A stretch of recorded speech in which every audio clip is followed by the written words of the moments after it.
Welcome to episode 47 of the Half Point Per podcast. I'm your host, Evan Riggs, joined by Dalton Willie and producer Johnny Pham, who is eating fake Chick-fil-A chicken nuggets as we record on this Wednesday night. Dalton, how are you doing tonight, my friend? I know it's only week 2, but last week was arguably one of the worst weeks I've had in my fantasy career from a DraftKings perspective, from a real life perspective. And honestly, the football last week just wasn't that good. And I know the late games, the 3:00 games, and then the Chiefs-Ravens game was obviously good. The result of the last game wasn't what we would have wanted, of course, but it was entertaining. Yeah, it was an entertaining game if you're a fan of football, not a fan of Kansas City. But just getting to those 3:00 games was so hard. I was watching Red Zone, and I was just getting bored because there weren't touchdowns for a period of time. And like I told you, it was like a lot of non-fantasy relevant guys were scoring, which is why like I had Michael Pittman in my DraftKings lineup. You would think that lineup would win something, but nope, it did not. And then in my player props, the only thing I needed to win my bet was another Mahomes touchdown pass.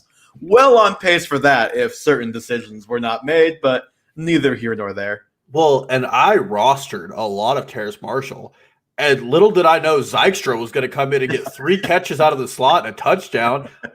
They cut to red zone, and I saw the slot receiver catch a touchdown pass, and I was excited. I was like, DraftKings, I'm making money today. And then I was like, Terrace Marshall isn't white. That's weird.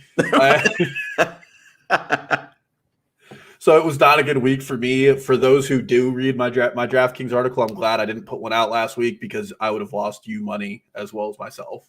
Yeah, and then obviously if you're just looking at season long from Dalton's perspective, he was the main target of my Peyton Manning, Aaron Jones tweet that I put up Monday night because Dalton was a victim of the Aaron Jones massive, what was it, 4 touchdowns?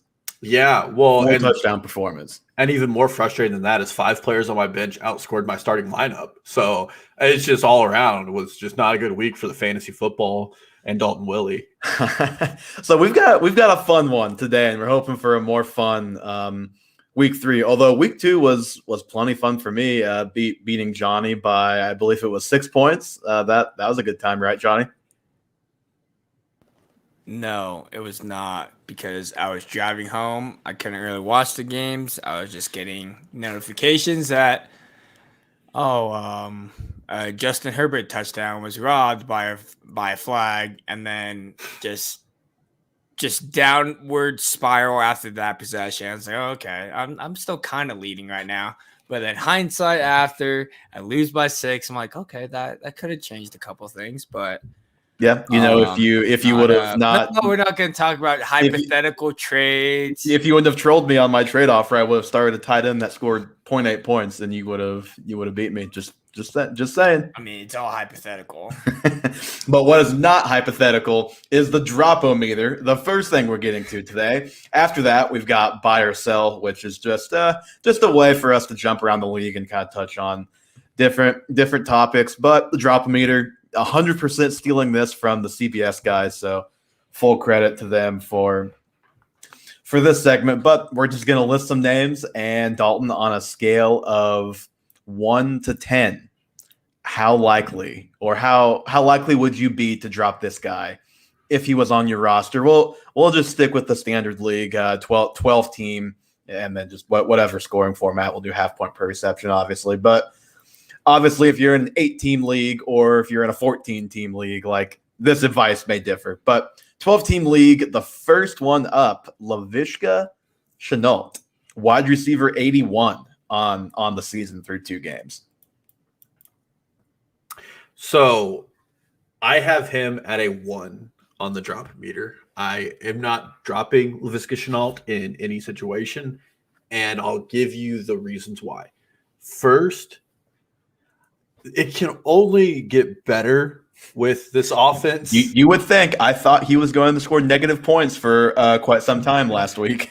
I sent this tweet to you guys earlier, but through the first 2 games of their career, Trevor Lawrence is the same off-ball throw percentage as Tim Tebow, and that's just not Trevor Lawrence. We know he's an accurate quarterback.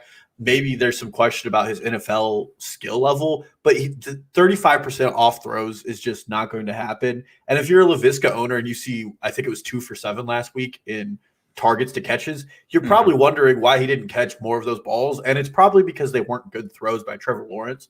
You should just be encouraged that he had 7 of those passes. And then this offense is really, they're going to have to start clicking, and you still get 2 Titans games, another Texans game, and the Colts look pretty beatable. Do they have to start clicking, or could they just be bad? There's a lot of upside with Laviska Shenault. If you drop him, you're dropping him at what is quite literally his floor. And then it's just I liked Marvin Jones. Marvin Jones, the wide receiver 18, doesn't feel sustainable. And so I really think that those good throws start getting spread out in the offense, especially if defenses start honing in on a 31-year-old wide receiver who's known as a down-the-field threat, not an intermediate route runner. Yeah, and Shenault, I think it was in the second quarter. Yeah, it was the last drive before halftime. He hurt his shoulder, and it sounds like he's going to play, but he was dealing with the banged-up shoulder the rest of the game. After that, an out route that was well out of reach, and he fell on it pretty hard trying to haul then going out of bounds. So he was dealing with that last week, and in week 1, like, he was fine. What do you have, like 8 or 9 points and half point per reception scoring? So I don't know. The concern would be that his ADOT is pretty low, which we expected, but we had hopes maybe that there'd be some more down the field stuff. And he did get a couple more intermediate targets last week, but it's a tough way to make a living if you're looking for upside. I mean, he can be like a safe floor play once he gets it going every week, but the upside might not quite be there. But yeah, I'm with you. I think I'd give it like a 2. I'm pretty unlikely to give up on this early because just the volume has been there. He was okay week 1. I would expect that this last week was probably his worst non-injury game of the season. And it was also the best defense that they'll probably play this season. One of them for sure. Yeah, I don't know their whole schedule, but yeah, the Broncos are a legit defense, obviously. Now, I would put him at like a 7 or an 8 if over this next 3-game stretch he doesn't produce for you, because they go Cardinals, Jaguars, Titans. Those are some of the worst teams defending wide receivers in the NFL right now. Who? Cardinals, sorry. Titans? Cardinals, Bengals, Titans. Bengals, Titans. Sorry about that. But through that stretch, if he's still giving you 1 point a game, you should probably start looking elsewhere for production and look at dropping him, because that's concerning if he's not producing against those defenses. Mm-hmm. So Tevin Coleman, the running back 59, has a decent week 1 and is pretty clearly the RB3 in week 2, at least. I'll go first here. I'm giving this one like an 8. I'm pretty likely, if I have Tevin Coleman, I'm pretty likely to find somebody else on waivers I'm more interested in, I think, at this point, just because I think Ty Johnson is a better player than him, and we'll get to Michael Carter a little bit later, but I liked what I saw out of him last week, and I mean, it's not to say that what we saw is going to just continue to get better for him every week. It will probably be up and down, but it was a good sign for Carter, and that means it was a bad sign for Tevin Coleman, in my opinion. Yeah, I put him at a 9. So he's pretty much droppable in any redraft format. I mean, the first thing I did when I looked at this is I asked myself how much fab I would spend on Tevin Coleman if he was on the waivers wire, and the answer was between 1 and 0, which is a good sign you're going to drop him. And in general, that offensive line those running backs are running behind is in shambles right now. I thought they had a chance at being good, but the loss of McKee Becton is pretty critical, and Elijah Vera Tucker is probably their next best guy. And after that, their offensive line does not look good. And so then you want the running back to hopefully be running in passing down duties on a bad team, and that's Ty Johnson's role. Mm-hmm. So between the two of them, I mean, I just don't know where the production is. Tevin Coleman's pretty low on the pecking order, and he's just never been good. I mean, he couldn't produce for the 49ers. And if you can't produce that rushing offense, then there's a lot of concern about where you can produce. Zach Ertz, maybe not rostered in too many 12-team leagues, but I bet he probably is in some, just by name alone. He is the tight end 41 through 2 weeks. He basically did nothing last week. Had, a meh tight end performance in week 1, like 4 or 5 points. Dalton, scale 1 to 10. How likely are we dropping Zach Ertz? I have him as a 6. I'm not overly concerned. Now, if you do have an IR right now, I think he's on the COVID list. Yeah, he's on the COVID list, but he's vaccinated, so there's a very strong chance he could be off the COVID list before they even play on Monday. Yeah, so that's a plus. And then he last week he was on 6 more dropbacks than Goddard, so he's still kind of the tight end one, quote unquote, in this offense. And week 1, Goddard got the touchdown, but Ertz definitely was still more involved through their 2 weeks. He's getting more of the routes run. And when it comes to tight ends, you just really want a guy who's on the field because that's what you go to look for. Now, he's probably not in that like top 8 range. He's probably a guy you're looking at in the lower half of tight ends, but he still has the skill level. He can still get open. He's someone I'm not dropping unless there's a really good waiver wire ad on your waivers.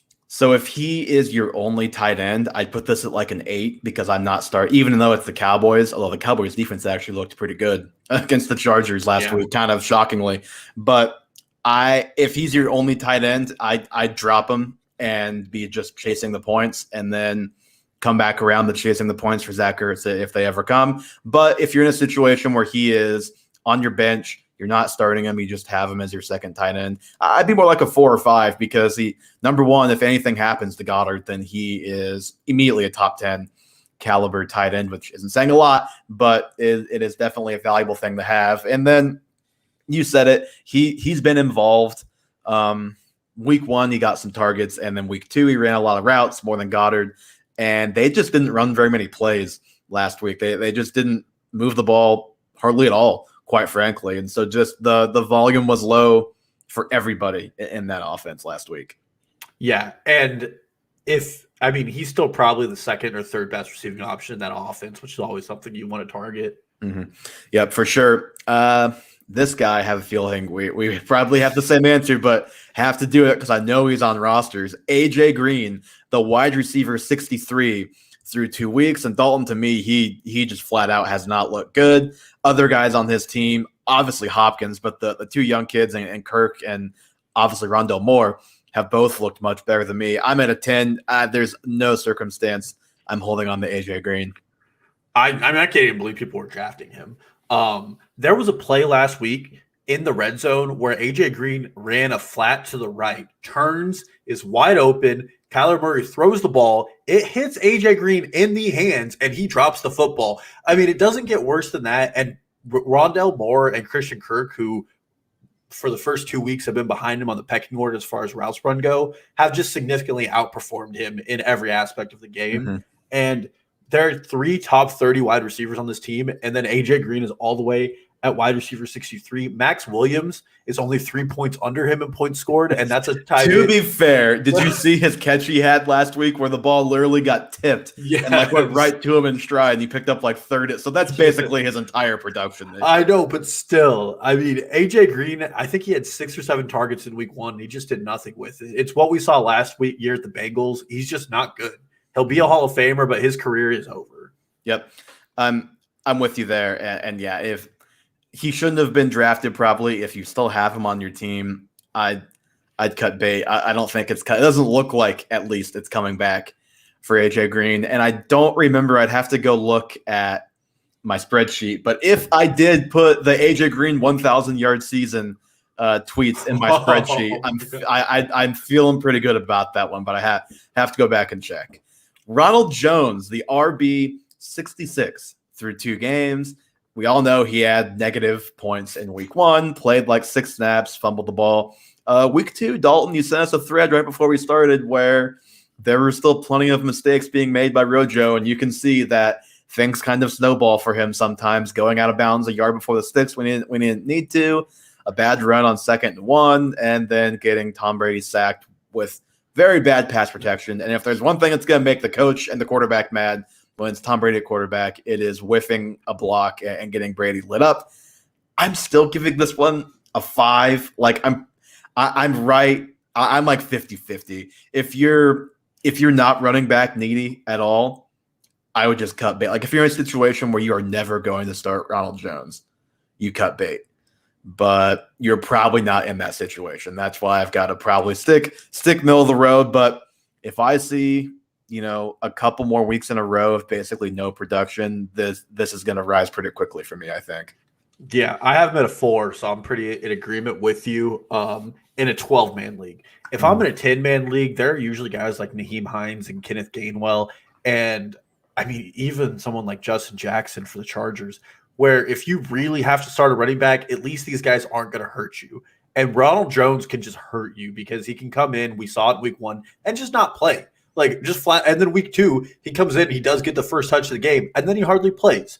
But if you're in a deeper format league, you're holding him because there's still so much value on that Bucs team. Now, the team right now is highest in the NFL in pass rate above expectation in the red zone and between the sticks and the 20s. So that does hurt. And they should be, with Chris Godwin being the 3rd best touchdown maker on that team in the red zone, with Gronk and Mike Evans doing what they do. Absolutely. But you're hoping that they're going to be in some games in the future where they just don't need to pass because they're going to be up by enough and that defense holds them. And then Rojo does hold some value. We'll see. The problem is Fournette is still there and would probably be the guy that I'm more comfortable in holding that value. And then also, what in Tom Brady or Bruce Arians' history tells us that we're certain that if they're up by a lot, they're going to quit throwing. Like both guys are shown at different points in their career, like we're fine. And that's the worst part, is advising people to hold a player who's getting outplayed by Leonard Fournette. But there's just the upside there is probably the highest for guys who are having a really bad season, at least on this list, other than Shenault. He probably has some of the most upside because he does have skill. It just sometimes takes him a little bit to get going. Yep. So, boy, speaking of a guy who has skill and has not yet got going, Brandon Ayuk. Never, ever in my life would have thought he would make this list in week 2 that we're even talking about here. On a scale of 1 to 10, Dalton, I'm still at a 1, but I just wanted to put him down here just to bring it up because he has 1.1 fantasy points, and I can barely even use points plural. He by 1.1 points in 2 weeks. He's still being outsnapped by Trent Sherfield. I think he actually maybe ran more routes last week, but was outsnapped. But it was close. Either way, still not great. Debo is for sure the number 1 guy there right now. I still have hope for Ayuk. I don't know how you feel, but how many more weeks of this? Like, if he keeps not producing for another 2-3 weeks where it's still pretty slow, how patient do we have to be with this guy?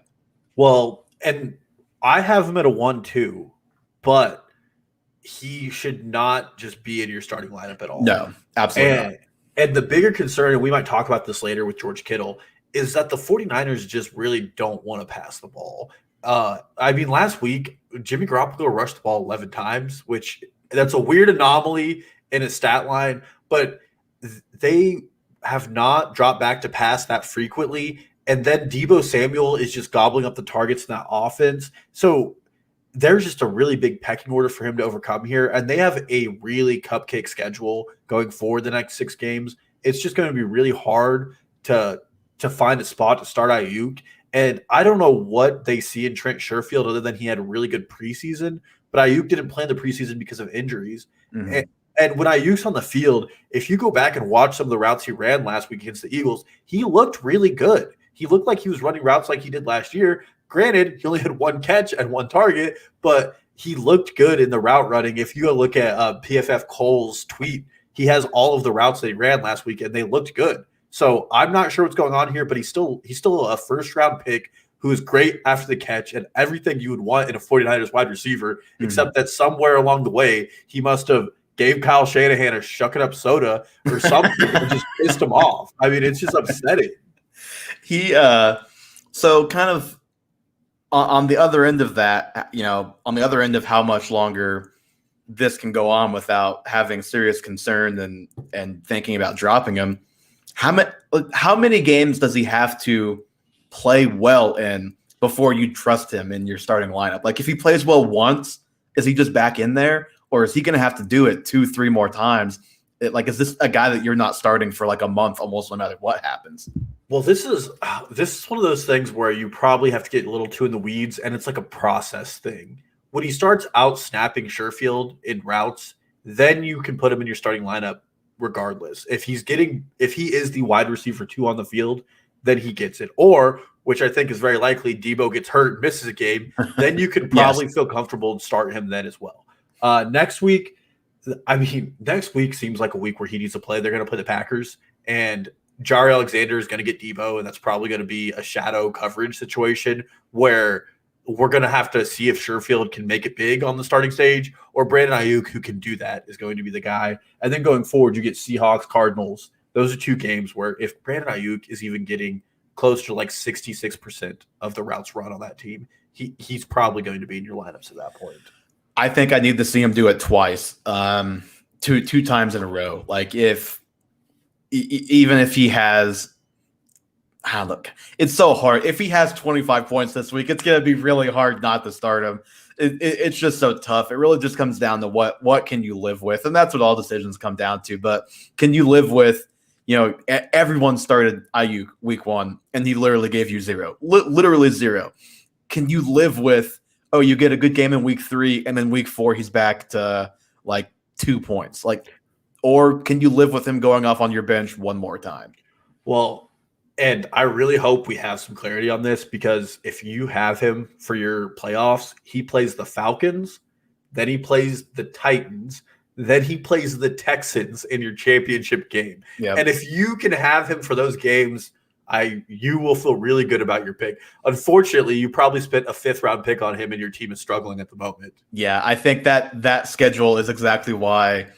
I think, was it Mike Wright on the Footballers had Trey Lance as his fantasy MVP just because he was looking ahead at that schedule and hoping that Lance was a starter at that point. So yeah, that schedule is pretty sweet. And let me tell you, I think the biggest miracle of this entire season so far, somehow my best ball team is only like 5 points out of 3rd place in a 12-team league, and I have Brandon Ayuk and AJ Brown on my team. Like it's just a full-fledged miracle.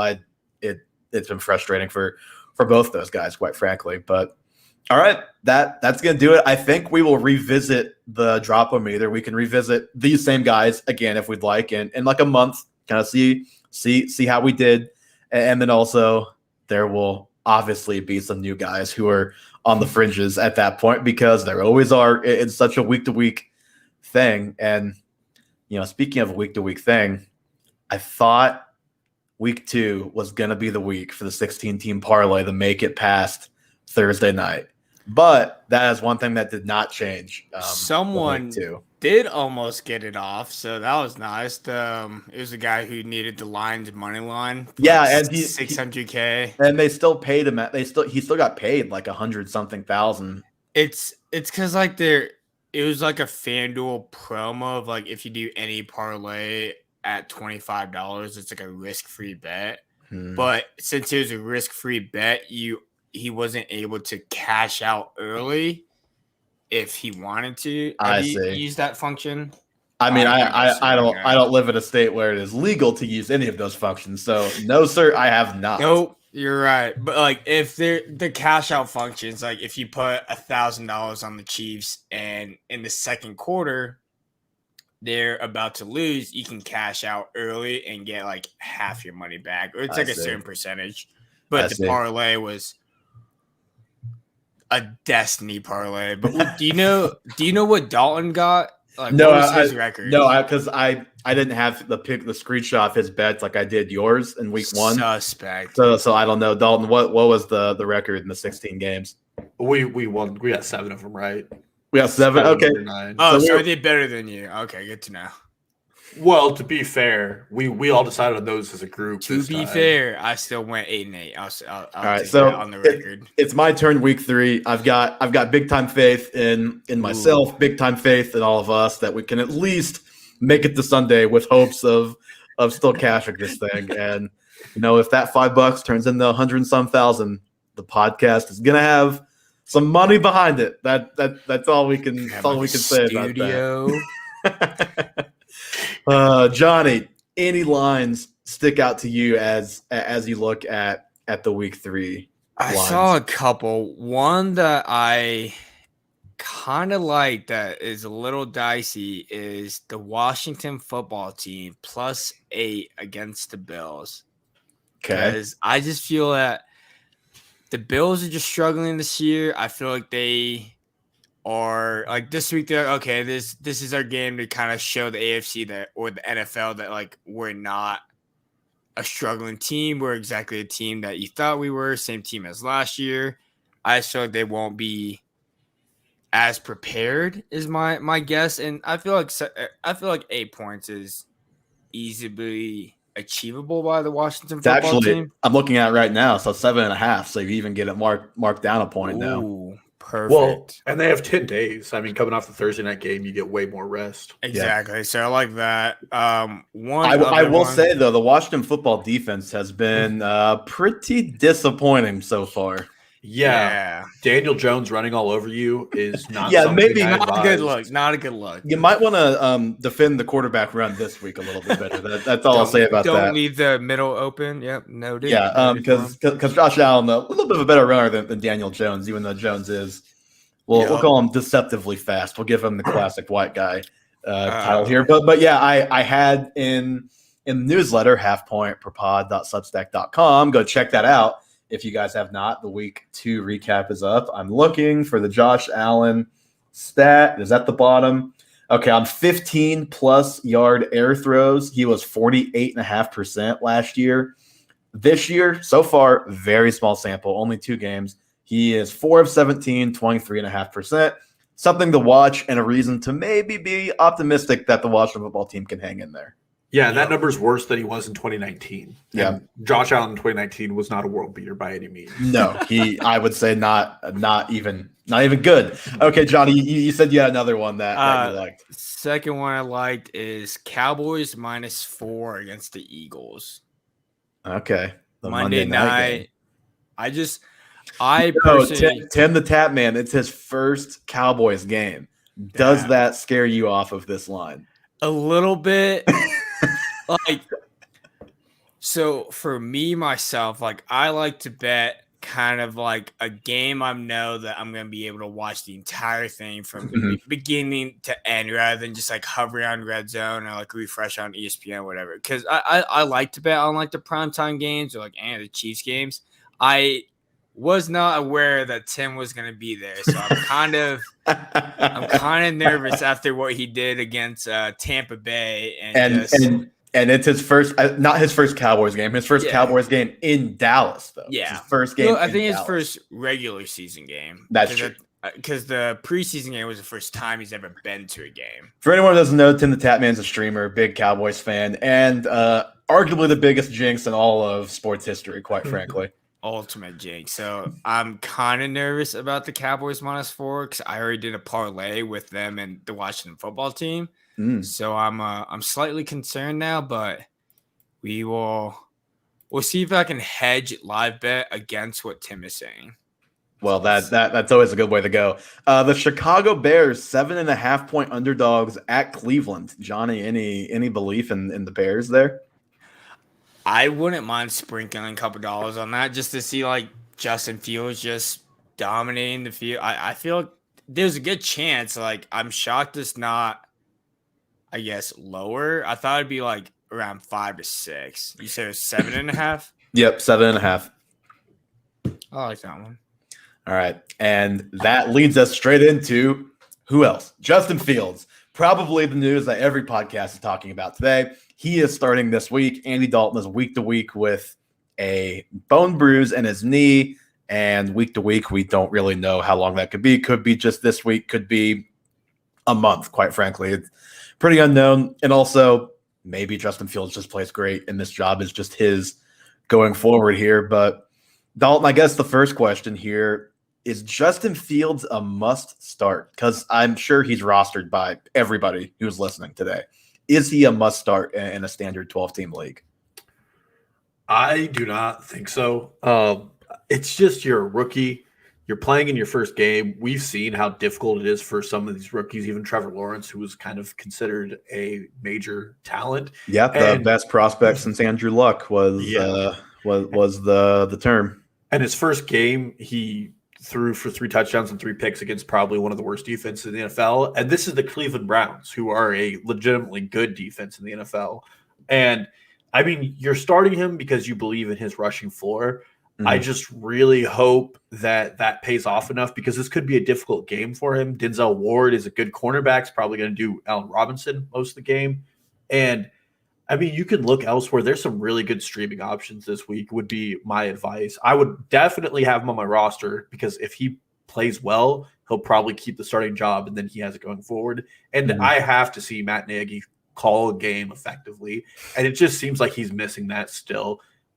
Andy Dalton has like the lowest ADOT in the NFL through 2 games, and but Andy Dalton always does that. If you look at the graph of Fields and Andy Dalton just in Fields' limited time, he's already pushed it down the field more than Dalton has all season, and he's thrown like 12 passes. I agree, but I just hope that that's not just an aspect of the play calling and tendencies of a quarterback. So I'm glad that you feel this way because I would 100% start Fields. Not in every situation. He's like hovering around like the outside of QB1 territory, I think, this week. But if you have Fields on your roster, you probably either number 1 picked him up this week if he was out there, or more likely number 2, you paired him with a Matt Ryan, with a Kirk Cousins, with a Ryan Tannehill, a Baker Mayfield, like someone like that. I'm starting them over all those guys just because the rushing floor and the rushing upside, it's just so appealing. Like we've seen it with Jalen Hurts time and time again last year. And, this year, Daniel Jones has been just abysmal passing the ball. But he's run for a lot of yards and he's run for a touchdown. So he's like QB4 on the season. Let me give you 2 guys who are probably waiver wire guys. Would you rather start Daniel Jones or Justin Fields? Fields, easily. Okay. Would you rather start Sam Darnold or Justin Fields? Who do the Panthers play? The Texans, right? Yeah, tomorrow. I would say Fields. That one's closer, but I'm still taking Fields just because I think he has more upside than Darnold. See, I would start both those guys over Fields. All right. Sounds like a little bet. Sounds like a little board bet. Maybe it should be in the works this week. I'll take that. So we aren't doing any ranks, and it's tough to just we can bet a guy versus a guy. We could also, I don't know. You're saying, so would you take like Tannehill, Matt, like all those other guys I listed over Fields as well? I would have to see the matchups. I'm specifically picking those 2 because one plays Houston and one plays Atlanta. Okay, so how about this? I say Justin Fields is a top 15 quarterback this week. I mean, that's not starting range. That's be top 12 if we're doing it. Well, yeah, but you were all these other guys that you said that you would rather have. I'm saying I think I'm top 12, but you got to give me some wiggle room because you've listed all of these guys. I'm just naming 2 guys who I think are streamer guys who I would take over him. Well, yeah, but you're listing streamers, but Tannehill, Matt Ryan, Baker Mayfield. Okay, so Tannehill, who the Titans play? I don't even know, but Matt Ryan, Colts. Matt Ryan, who plays Colts? Tannehill does? Tannehill plays the Colts. Okay. And Matt Ryan plays Baker plays the Bears, obviously. That's the matchup, Bears-Browns. And Matt Ryan plays the Giants. So of those, I would say let's do Matt Ryan, Tannehill.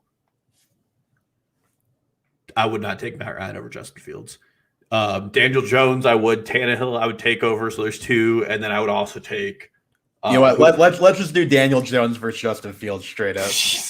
I do not want to cheer for Daniel Jones. You take said it. Daniel Jones. All right, I say Justin Fields finishes higher this week than Daniel Jones. Who's the better rusher? I think that's yet to be determined. All right.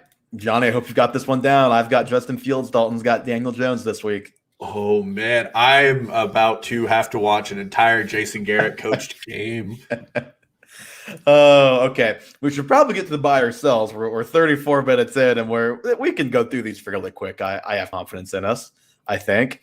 The first one, Dalton, Johnny does not, shaking his head no. Johnny, we'll be out of here in 55 minutes will be the show time. We're at 34 right now. 21 minutes. I believe you this time because I brought it up, but notoriously in the past 50 plus episodes, we'll go through this team pretty quick. 20 minutes later, and then now you have to add 30 seconds to my time because you just talked all that. So thanks a lot, Johnny. Thanks a lot. Cortland Sutton is a top 24 receiver rest of season. So when I say rest of season, that means I'm not counting week 1 and 2, weeks 3 to 17, top 24 receiver, Cortland Sutton. What say you, Dalton? I am buying. And the reason for this, if we look at what the offseason concerns were, there were three of them. One was Jerry Jeudy was going to overtake him. Judy's gone for the next 5-ish weeks. Two was that Teddy Bridgewater historically targets guys who get separation and aren't go up and grab the ball guys. Well, he's targeting Cortland Sutton. Bridgewater is slinging it down the field right now. We'll see if that lasts, but he is right now. And three was that his injury was going to nag, and clearly it's not. He leads the NFL in air yards through 2 weeks. And I mean, I do not expect Teddy Bridgewater incredibly high ADOT. I think it's fourth in the NFL to continue because that's just not who he is as a player, and that's not who Shermer is as a play caller. But through 2 weeks, that's been the case. But Cortland Sutton is definitely the alpha wide receiver we thought he was playing in a contract year, and he's definitely still the guy in this offense. Mm-hmm. So I can't remember if I put it in the newsletter. If I did, I can't find it. But when I was doing research for the newsletter, I saw that Sutton had something like 230 air yards this week, or just something up. He had like 100. He had a career high in receptions and yards this week, and targets. I think it was like 13 targets, 9 receptions, 150 plus yards. Now, the one caveat is the Jaguars have allowed a league high, like 9 wide receiver 1 games since the start of last year. Yeah. And always target wide receivers with them. But yes, he had an amazing week. Yeah. Oh, I'm an idiot. Thank you. This newsletter. It's in my show notes. That would be a good second place to look. Career high, 9 catches, 159 yards on 12 targets. League best, 258 air yards last week. That's a lot of air yards. That's 2.5 NFL fields for those counting at home. That is a lot. I agree. I'm buying it. Clear top guy without Jerry Jeudy in the fold. And even when Jeudy is back in full strength, which full strength is somewhat in question with the high ankle sprain, you just never quite know how long it'll truly take for a guy to get there. Everyone remembers the Saquon season where it took him a little while to get back to form a couple years ago. But even if Jeudy is back, let's say in 8 weeks and like 100% himself, it's going to go back and forth between those two guys, I think. So yeah, I'm buying this one. Not really much of a question in my mind. Yeah, I think that's a good buy.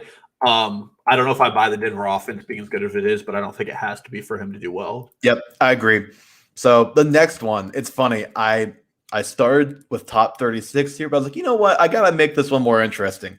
Michael Carter, a top 30 running back, rest of season, buy or sell. I will lead this one off.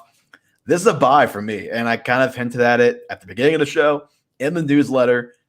I think that Carter is going to be in your starting lineup quicker than you would have thought after what happened last week, where he got like 3 touches, hardly played, and it was like, man, it's going to be like week 7, week 8 before I can use this guy. It's like, well, if he plays well again this week, he might be in your lineup. If not the week after that, maybe one more week just to see. But he split the snap count with Ty Johnson, 33-33. It was only 7 snaps for Tevin Coleman. It was 13 touches, almost 90 yards for Michael Carter last week, and he just looked good. I put a couple of clips in the newsletter. He was making guys miss. He's a good option in the dump down passing game, which, Zach Wilson could use some easy passes and some yak from his guys right now with what he's doing, trying to throw the ball down the field. And he got 2 chances inside the 5-yard line, which didn't convert him. Wasn't his fault, though. It was just like he just got converged on both times. You like the usage, and you like the way the player looked if you're a Michael Carter backer. So I'm going to buy this one. I'm selling this one. So it's not really my issue with the player as much as with the team. Mm-hmm. The first thing is that offensive line. Very valid for sure. Yeah. That offensive line just looks terrible, and that defense doesn't look much better. So my hope with a running back who would produce in that offense would be that they can catch passes. And last week, Ty Johnson ran 3 times more routes than Michael Carter did. Michael Carter did get 2 receptions, which is good. And he got 2 green zone touches in the red zone, which is good. But both those touches, he was touched behind the line of scrimmage because the offensive line is so bad. And last year, to be a top 30 running back, you had to average about 140 points over the season. And it's just really hard for me to find a way for him to get those points unless he just plays all 16 games. But if you're on that pace, you're really not averaging enough points that you want to put the guy in your lineup most weeks or you feel comfortable doing it. So I'm selling this one, but really I think Michael Carter looks good, but that Jets offense just looks really bad. And my other concern is, so week 1, it looked like we kind of solidified their rotation. And then week 2, they started rotating in a lot of wide receivers in response to their wide receiver core. And I have a striking feeling week 3, we might see them do the same thing with the running backs, where they're just moving all 3 guys around, trying to see who hits. And we might see a snap share similar to week 1. I'm not too sure or too sold already that this is a steady thing yet as well. It's possible. I think what I will say, the reason why I feel pretty good about this right now is because I thought he was going to be a top like 40 to 45 guy, even if he didn't really play consistently until like week 7, week 8. So just the fact that he's already at least cracking the number 1-ish role right now is a major positive in my opinion. And I've always been pretty big on. I think we've both been pretty big on just Carter the talent, and it's just going to come down to his situation. But there's productive guys who play on sneaky teams all the time, and hopefully this is one of those situations. Yeah, I just think without a passing down duty, it's going to be hard for him to produce. Well, right now, Mike Davis is the RB30, J.D. McKissick, RB28. So not the same, and Carter's RB43. So I just all have to say, like, it's not like he has to be a world beater to be top 30. It could happen. I'm gonna. J.D. McKissick was RB24 last season, though. So yeah, that was some extenuating circumstances there. Derek Carr. So the Raiders are kind of doing their Raider thing right now. They're looking awesome. I see Keyshawn Johnson or was it Michael Irvin? Michael Irvin on First Take say that Derek Carr is better than Kyler Murray, which like he's not, but like he's young, so and Murray makes mistakes, whatever. And then Russell Wilson, like come on, man, Russell's a top 5 quarterback in the NFL. Buy or sell Derek Carr, the current QB 10, and I believe the leader in total passing yards this season as a top 12 quarterback rest of season. I'm selling. And Russell Wilson is the best bad good QB, where he is a bad quarterback who looks good sometimes. The first thing is I've seen a lot of people making a lot of hubbub about him doing what he did against the Steelers. 2 things: the Steelers were missing their top 3 pass rushers that they did have in week 1 against Josh Allen. Secondly, they lost 2 secondary guys in the game. Third, a lot of that was inflated by a 60-yard pass to Henry Ruggs that, for all purposes, wasn't really like a good throw. I mean, Henry Ruggs made it happen. And I mean, do we really want to trust John Gruden to play call a guy into a top 12 situation? Because to be a top 12 quarterback on that back end as just a passer means you're going to have to sustain these like 300 yards, 2-3 touchdown games week in, week out, or at least be close to them. Last year, Kirk Cousins was the QB 12, but he also had 2 very talented pass catching weapons that are elevating his game. Mm-hmm. And this team just has Darren Waller. I mean, they play the Dolphins next week, which I think is probably a better defense than what we saw from the Steelers. And then they go against the Chargers, Bears, and Broncos, and that's really going to be a proving field for Derek Carr. If he comes out of those games and is still a top 12 quarterback, I might buy this, but I'm selling all the way on this. And I just hate the Raiders. Just personal. I'm selling too. This is just such a small sample size. And if we didn't have the history of John Gruden and the Raiders not doing it to this extreme, because they win games, big games early in the season, but they're 2-0. I don't really remember if they've been 2-0 and beat 2 legitimately good teams. Or the Steelers, pretty good, Ravens, good. So they beat 2 legit teams to do it. But I might get burned, but I'm just not trusting Carr and that team until I see them do it like in the second half of the season. I'm not doing it. I'll play Carr in matchups, but I'm not leaving Carr on my team and trusting him as my week in, week out starter. I think people are really glossing over just how bad he played for like a pretty big chunk of that Ravens game. Like Waller got 19 targets and a lot of those were no shot. He was catching that ball. A lot of them were Derek Carr like forcing him when there were other reads that he should have been making. Like Waller's great, but he should not have got that many targets. It was just Carr was trying to force feed them. They've been impressive. He's been impressive. I just advise jumping on the bandwagon too early. I think I'd rather miss the boat here than jump on and get burned. Yeah, and another thing that I think is important, and you don't punish guys for doing big plays, but 120 of his yards have come on end of the game touchdown passes to receivers, where the Mhm. receivers pick up a lot of yak. I mean, the Zay Jones touchdown against Baltimore, and then you have the Henry Ruggs touchdown, and his stats are slightly inflated by a really long overtime game in Baltimore. I think all of those things are also important to consider, and I just don't see it with them. That offensive line is playing above their skill level too. And when Derek Carr is under pressure, Derek Carr is just flat out terrible. Chris Harris, the fantasy football podcaster, calls Derek Carr a golden retriever, and it is just so true. I can't take Derek Carr seriously after hearing that. I like that, but I like golden retrievers and I don't like Derek Carr. Derek Carr also, I don't know if anybody knows this, but he perennially blocks fantasy football analysts on Twitter. There are tons of them he's blocked and they've never tweeted at him. So I just don't like the guy. He's the best Carr brother. I'll say one nice thing about him. Well, that's not really too big a compliment. Tony Pollard, Dalton, buy or sell? Tony Pollard should be in your starting lineup every week.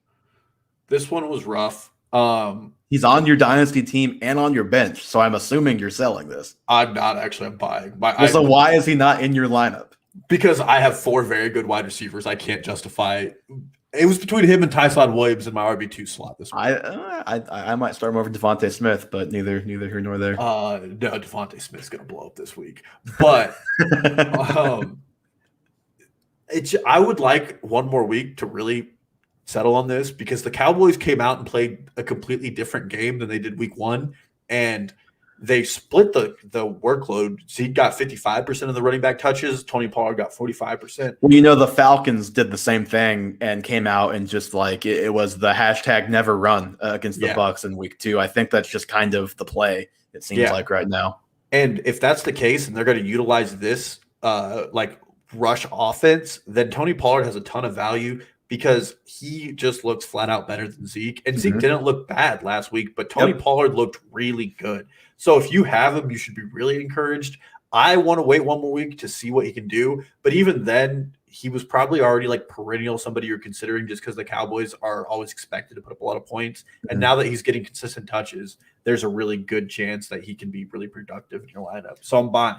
Yeah, I don't think that I don't think either of the last 2 weeks are like the true Cowboy game script you're going to see game in, game out. I think it's going to be a little more in the middle. They were running all over the Chargers, quite frankly, which is pretty surprising. But yeah, I'm buying this. Number one, you had I don't know, Dalton, how closely you were watching this game. If you had it only on Red Zone, if you also had the CBS feed and the Red Zone feed up, that's what I did. And Romo and Nance could not quit talking about the Cowboys coaches saying that they're really focusing on keeping Zeke fresh this year. So I think that's a nice way of saying we don't want Zeke to get it all the time. You can categorize as a not great thing to hear as a Zeke fantasy manager. And you said it. I thought Pollard, even though Zeke played well, I thought Pollard just looked better. 100 yards, a touchdown, like 8.5 yards a carry, which, I mean, yards per carry, not a great stat, but boy, he was like shot out of a cannon every time he touched the ball. It was just impressive, quite frankly. Question for you, as not the biggest Kareem Hunt guy over the last 2 years, Tony Pollard or Kareem Hunt rest of season?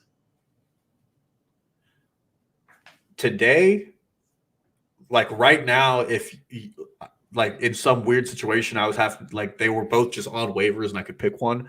I'm probably taking Kareem Hunt because I just know what Kareem Hunt is. I know I'm going to get it. Tony Pollard, you're still putting a lot of faith in a coaching staff that has Jerry Jones tied to it, and Jerry Jones coming out and saying, I spent $90 million on Zeke and I want Zeke to be on the field more is a possible outcome that could really affect this. So I would take Kareem Hunt, but Tony Pollard has more upside. I mean, there is no chance Kareem Hunt outplays Nick Chubb. There is a big chance that Tony Pollard outplays Zeke and gets the starting job.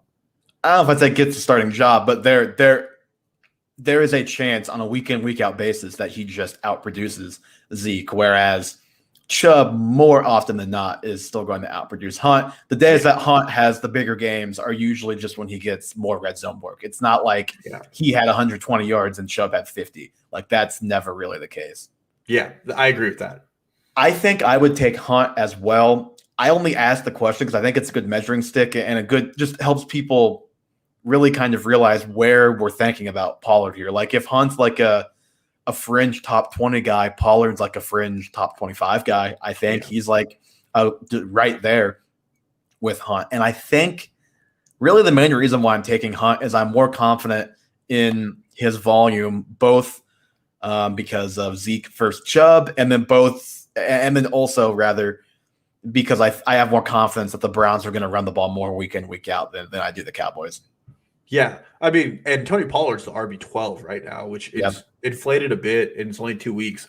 But we've all known he's been good, and we've all just waited for this. The 1 week he got a start last year, I think he scored like 20 fantasy points. Yeah, I think it was more than that. At least it felt like it in the fantasy playoffs when you had him against me. Yes, him and J.D. McKissick were my heroes. Okay, Gronk, a top 8 tight end the rest of the way. Dalton, I'm buying this one. The guy has 4 touchdowns in 2 games. I know that's not going to continue, but it's very easy for me to see him catching like 12 touchdowns this year. He was tight end 8 last year, and that was on a lot less volume in an offense that had to find itself. We've talked about that ad nauseum. He's probably going to tail off some, both touchdowns and just targets, but he's averaging 6.5 targets per game. If he were to play every game this year, which he probably won't, but if he did, he's on pace for 110. And that's his most targets per game since 2017. And that was when Gronk was just at a different place in his career. He was like the all-pro Gronk at that point. So the running game is just so lackluster, like we talked about. He and Brady have such great chemistry. I think Gronk is going to be a top 8 tight end, maybe better rest of the way. Yeah, I'm buying it as well. Sam Hoppin over at Fantasy Footballers tweeted out pass rate over expectation and then pass rate over expectation in the red zone. And the Bucs lead the NFL in both of those, which is very good for Gronk. What I will say is him being a top 3-4 tight end like he is right now probably isn't sustainable. Right. And if you really want to get your value, selling him now could be worth something if you have a good tight end on your bench. But the days of him, I don't understand. He's catching the ball at like the 5-yard line and like beating defenders, like physically beating defenders. And I just do not understand how a guy that didn't play a year in the NFL is still tackling defenders and then beating them into the red zone that way. I expect offenses might respect him a little more or defenses might respect him a little more going forward, and it might be a little tougher. Yeah, but there's just like in week 1, there was the play where he was blocking and he knew the guy that was supposed to cover him was rushing Brady. So he just leaked out of the backfield. And when he turned around, the ball was there and he walked into the end zone. Just like plays like that, it's just so tough to defend a passing combination like that when guys have such good chemistry and the defenders just don't know where they're going to be because that wasn't in the play. It's just something that he did. Yeah. And while we're on this note, because of the newfound connection, like last year they had a kind of connection, but this year it looks like old New England. I am more worried about Mike Evans than ever before because his red zone targets are all going to Gronk right now. And that is concerning because those two play very similar styles. And a Mike Evans touchdown. Chris Godwin got flat out tackled in the end zone. Should have had another touchdown last week. Thought it was going to cost me my matchup against Johnny. So, Evans probably got a touchdown that probably should have gone to Godwin. But okay, Dalton, you put this one in here because I know you want to talk about your guy, Rondell Moore. Really, my guy, Rondell Moore. I feel like I was the first Rondell Moore adopter. Our guy, in this group. In this group, Rondell Moore is the rookie wide receiver to own the rest of the way. Dalton, buy or sell? I'm selling. I put this because I wanted to put Rondell Moore on here. But the first thing, Rondell Moore has 35 fantasy points over 2 games and 36 routes run, which is about a point per route run, which is not something that's going to sustain. I do think he's going to be more involved with the offense, but he's probably going to also come down in what he can score weekly. Out of all of the rookie wide receivers right now, Devontae Smith leads them in air yards, and that's always a good indication of a player, really popping. Devontae Smith was close to popping last week. He had a couple of deep passes just go over his head. And then I think there was one that was called back because he stepped out of bounds too, right? That was Rieger. That was Rieger on the touchdown. And then Jamar Chase. The Bengals are like the third lowest pass rate over expectation team, and I think they're just protecting Joe Burrow right now. As that number goes up, which is what Zach Taylor likes to do, pass the ball, Jamar Chase's volume is going to go up. I am concerned about Jalen Waddle, but that's only because Jacoby Brissett's quarterback and the Dolphins can't defend it. So out of those four guys, I might put Rondell Moore third on where I want to own them. Jalen Waddle fourth would be my ranking. I'd probably go Jamar Chase, Devonta Smith, Rondell Moore, Jalen Waddle. I would still put the big three and then Rondell Moore fourth. I've always been higher on Waddle than you to begin with. I know Tua's out. Don't really know how long yet. And that obviously is a bummer. But I think Waddle has more week-to-week upside than Moore, even though Moore has boomed these first 2 weeks. But he had the touchdown, the 77-yard touchdown that almost anybody in the NFL would have scored on. Not to say that he hasn't played great so far, but the I've coverage... seen Daniel Jones with the open field like that not making it. I'm talking about receivers here or running back, guys who are going to be catching the ball. It was completely busted coverage, got good blocking down the field from Christian Kirk. He just had the run straight, and he did that. But Rondell Moore has been, and I'm selling this too, by the way, if it wasn't obvious by what I said at the beginning. He's been exactly what I thought he could be, though, which is a guy that has basically no ADOT. He is at the line of scrimmage guy, and he never gets tackled by the first guy because he is just a freaking human bowling ball. That's what he was in college. That's still what he is in the NFL. He is so hard to tackle. He's shifty, and I mean, he squats a lot of weight. He's a very strong individual, but I just think that's a hard way. Like we talked about Shenault a little bit, it's hard to have too high of a week-to-week upside when your usage is what his is, I think. And so that's my hang up still. Yeah, I do expect that to change. We talked about AJ Green earlier. I can't justify it. I don't know how Kingsbury's justifying AJ Green starting over him. I still think even if Green gets faded out, it's like Kirk is the more natural kind of field stretcher than Rondell Moore, in my opinion. Moore is being used how he should be, I think. And just to get this off my chest, really frustrating. We have touted Christian Kirk for like 2 years. And then the year the guy finally pops is the year everybody's off him and on Rondell Moore. And now he's just being a fantasy thorn instead of somebody that you can celebrate. Like, you had to wait till now to do your thing. And that's frustrating, although I do have him on 2 best ball teams. Yeah, let's see how long that continues for Christian Kirk. George Kittle is no longer part of the big three tight end group. Dalton, I will let you go first. This is your topic, buy or sell. I'm buying, but I just want to change it to the big two, Darren Waller and Travis Kelce, because through 2 weeks, George Kittle has just underperformed for his draft capital, which is second, third round. And I just don't really see that improving. He's the second option in this offense with Brandon Ayuk being treated like being in the doghouse. And he just doesn't pop. And he's going to have weeks where he goes off. But that's every tight end at this point. As soon as they get in the red zone, yes, but George Kittle, but not like Kittle goes off. Absolutely, but like right now, if I were to ask you, would you rather own T.J. Hawkinson or George Kittle? It's probably closer than you want it to be. I would say Kittle, and I don't really hesitate too much yet. I mean, like 10 targets a game for Hawkinson. I don't think George Kittle belongs in that big three anymore. As a real life player, absolutely. As a fantasy asset, not anymore. He's just in too many blocking schemes, and it just takes away so much of his value. So I'm selling this. I think I would still take him over Darren Waller. Like if you rest of season, weeks 3 through 17. I still think it's way too early to be worrying about Kittle. This is just kind of what he does because this is what the team does. He's more up and down. He's not as consistent as Waller and as Kelce, but his boom weeks are frankly bigger than anybody else's. Like he'll have games where it's like a 50% target share. And he had the game. How many receptions did he have in that one game last year? It's like 15 receptions or whatever it was. Just absurd. And you can almost you said it, you can almost guarantee he's gonna go off soon and offset this slow start. Probably gonna be this week because I'm playing against him in our dynasty league. So if anybody wants a little George Kittle in their DraftKings to change it up, this might be your week. He's just such an elite player. I'm not gonna have these concerns yet. The sample size is just so small. You look at their games, they only passed the ball 26 times against the Lions. They were up by 1,000,000 points. We all know what happened in that game. He was 4 for 78.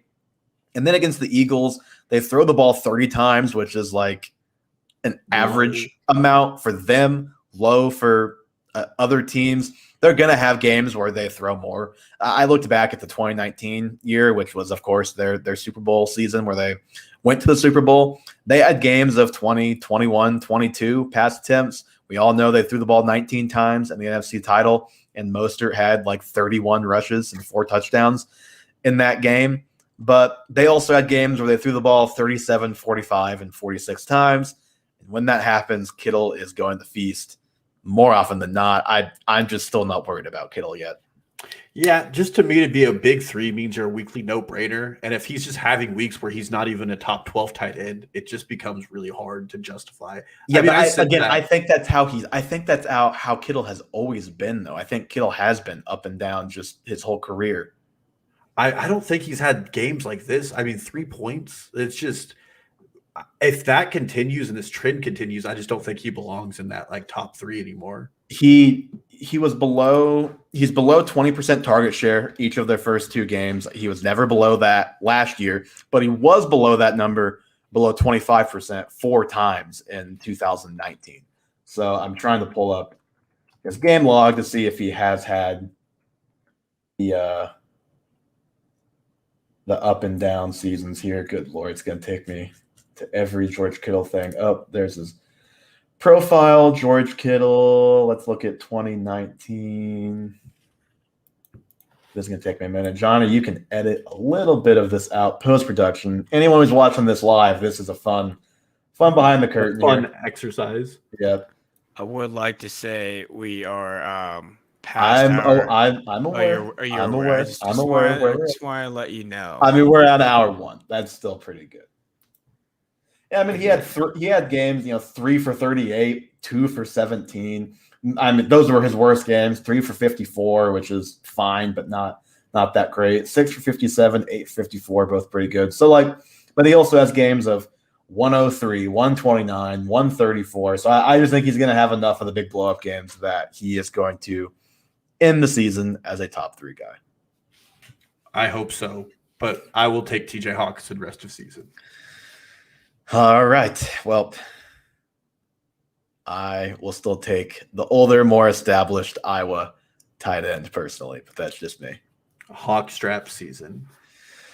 Okay, and on that note, that is going to do it for episode 47 of the Half Point Per Podcast. Follow us on Twitter, Instagram, TikTok. Click on the Linktree link in the description, and you can find all of those links. And we're at Half Point Per Pod on all of those platforms if you'd just rather search us. Subscribe to the YouTube. The link is in there as well. The show is available Spotify, Apple Podcasts, pretty much anywhere else you listen to your podcast.